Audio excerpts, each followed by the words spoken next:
আর তোমার দাদা মারা 10 বছর হলো, এখন পর্যন্ত তোমার বাপ তোমার ফুফুকে জমি দেয়নি। তোমার বাপ কুকুর শ্রীগালের চেয়ে খারাপ।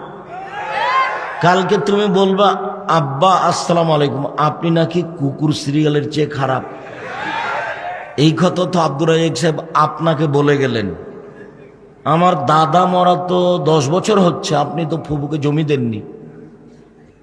তোমার বাপ জমি নিবে সকালে আর তোমার ফুফু নিবে বিকেলে, ঘটনাকে এরকম না একসাথে? তো সকাল বিকেলই যদি না চলে তাহলে 10-12 বছর চলে কি করে?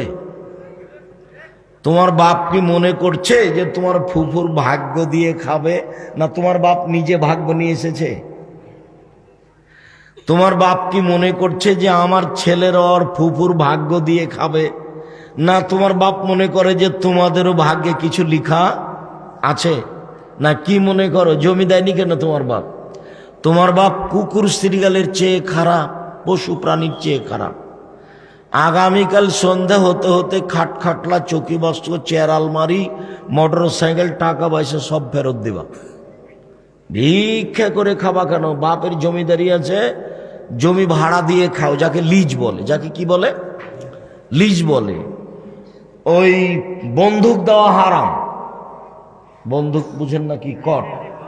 কট দেওয়া, বন্দুক দেওয়া হারাম, লিজ দেওয়া যায়। বাপের জমিদারি আছে, জমি কট দিয়ে লিজ দিয়ে খাও, চাষাবাদ করে খাও, দিন মজুরি করে খাও, সবচেয়ে ভালো কাজ।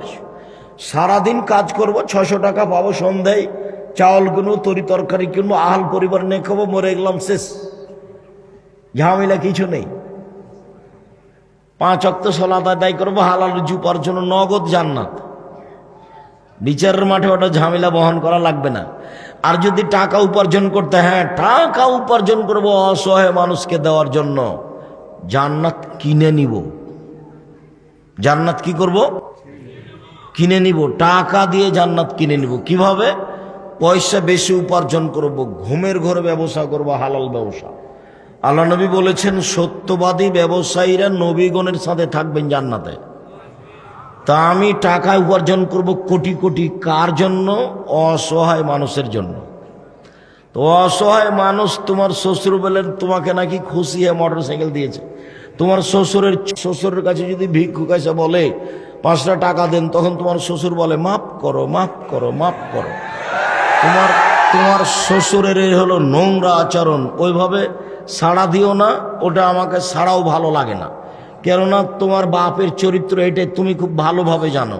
তুমি এভাবে সাড়া দিয়ে কি বোঝাতে চাচ্ছ? এটা রংপুর, এটা দিনাজপুর, মানে স্বভাবই খারাপ। আব্দুর রাজ্জাক সাহেব চাঁপাইনবাবগঞ্জ আছে, হ্যাঁ আছে, তবে আমার জানা অনুপাতে রংপুর, দিনাজপুর, লালমনিরহাট, নীলফামারী, কুড়িগ্রাম, পঞ্চগড়, ঠাকুরগাঁ, গাইবান্ধা, জয়পুরহাট, বগুড়া, এসব এলাকাতে যৌতুক ছাড়া বাপেরা ছেলের বিবাহ দিতে চায় না। এই স্বভাবের কারণে বললাম। আর আরেকটা আছে রংপুর, দিনাজপুর, লালমনিরহাট, নীলফামারী, কুড়িগ্রাম, পঞ্চগড়, ঠাকুরগাঁ, গাইবান্ধা, এসব এলাকার লোক বাড়িঘর ভালো করে ঘেরে না। এইখানে একটা ঘর, ওখানে একটা ঘর, মধ্যে গরুর গাড়ির রাস্তা। এটা নাকি সাতক্ষীরা।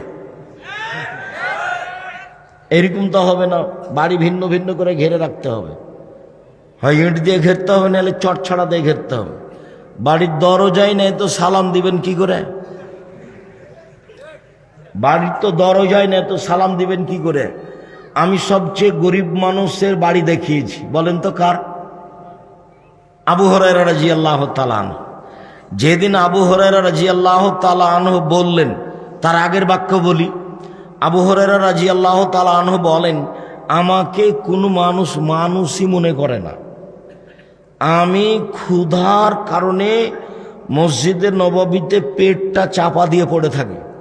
মানুষ আমার গায়ের উপরে পা দিয়ে চলে যায়, মানুষ আমাকে কেউ মানুষই মনে করে না। তো আমার যখন খুব ক্ষুধা হয়, তখন আমি কাউকে বলি, আপনি কি এ হাদিস জানেন? এ হাদিস জানেন? কেন বলি? কোনো ফাঁকে যদি আমাকে বলে, আবু হুরায়রা তুমি তো হাদিসের কথা বলছো, তো তুমি কি আজ কিছু খেয়েছ? তখন আমি বলবো না। তাহলে যদি আমাকে খেতে নিয়ে যায়, আমি এই আশায় খুব ক্ষুধা লাগলে একে একে গিয়ে বলি যে আপনি কি এ হাদিস জানেন? আমি সরাসরি বলি না যে আমাকে ক্ষুধা লেগেছে। তা আমাকে মানুষ মানুষ মনে করে না, মানে একেবারেই গরিব মানুষ। সেই মানুষটা একদিন আল্লাহ নবীকে বলছেন, আল্লাহর নবী, আমার মা আপনাকে খুব গালি দেয়, তা আপনি একটু আমার মায়ের জন্য দোয়া করেন তো। আল্লাহ রাসূল বলছেন, আল্লাহুম্মা হদি উম্মা আবি হুরায়রা, আল্লাহ তুমি আবু হুরায়রার মাকে হেদায়েত দান করো। তো এই কথা শুনে আবু হুরায়রা রাদিয়াল্লাহু তাআলা আনহু বাড়িতে আসছেন। তো বাড়িতে এসে দেখছেন যে দরজা বন্ধ। এ দেখো, প্রথমে আমি কি দেখালাম, আবু হুরায়রা এরা হলো গরিব মানুষ। বুঝাতে পারিনি কথা, মনে হয় নাকি? হাদিস তো বুখারী মুসলিম। আবু হুরায়রা কেমন মানুষ দেখালাম? গরিব মানুষ। এবার আবু হুরায়রা বাড়িতে এসে দেখছেন কি, দরজা বন্ধ। তাহলে দরজা, বাহির দরজা আছে। রংপুরে এমন কোনো পরিবার নাই যেটা আবু হুরায়রার চেয়ে গরিব হতে পারে। দিনাজপুরে এমন কোনো পরিবার নাই যেটা আবু হুরায়রার চেয়ে গরিব হতে পারে, অথচ দরজাই নাই। যুবক, তুমি কি করলে গো? কালকে গিয়ে বাড়িতে পিছন দিকে গর্ত খুঁড়বে একটা 4 হাত 5 হাত, গর্তের উপরে 4-5টা 2-4টা বাঁশ কেটে এ করে দিবে, চাপিয়ে দিবে, ওটা চতুর্দিক দিয়ে ঘেরে দিবে, দিয়ে তোমার মাকে বলবে, আম্মা পেশাব পায়খানা এখানে করবেন, আর বাইরে ভাবে যাবেন না। 1 2 আমি যা প্রত্যেকদিন 500 টাকা ইনকাম করি, 2 মাসের মাথায় আমি আপনাকে একটা নলকূপ টিউবওয়েল বসিয়ে দেবো, আপনি কোথাও যাবেন না। এইটা দিনাজপুর, মানে অল্প নিচেই পানি, 300-400 ফুট লাগে না, 50-60 ফুট 74 ফুট পরেই পানি। কত আল্লাহর নিয়ামত। এটা দিনাজপুর। তারপরে আম্মা আমরা বাড়িটা আগে এ দিয়ে, খেজুরের ডাল দিয়ে, সুপারি ডাল দিয়ে ঘেরি, চটছালা দিয়ে ঘেরি, পরে আমরা ইট দিয়ে ঘেরবো।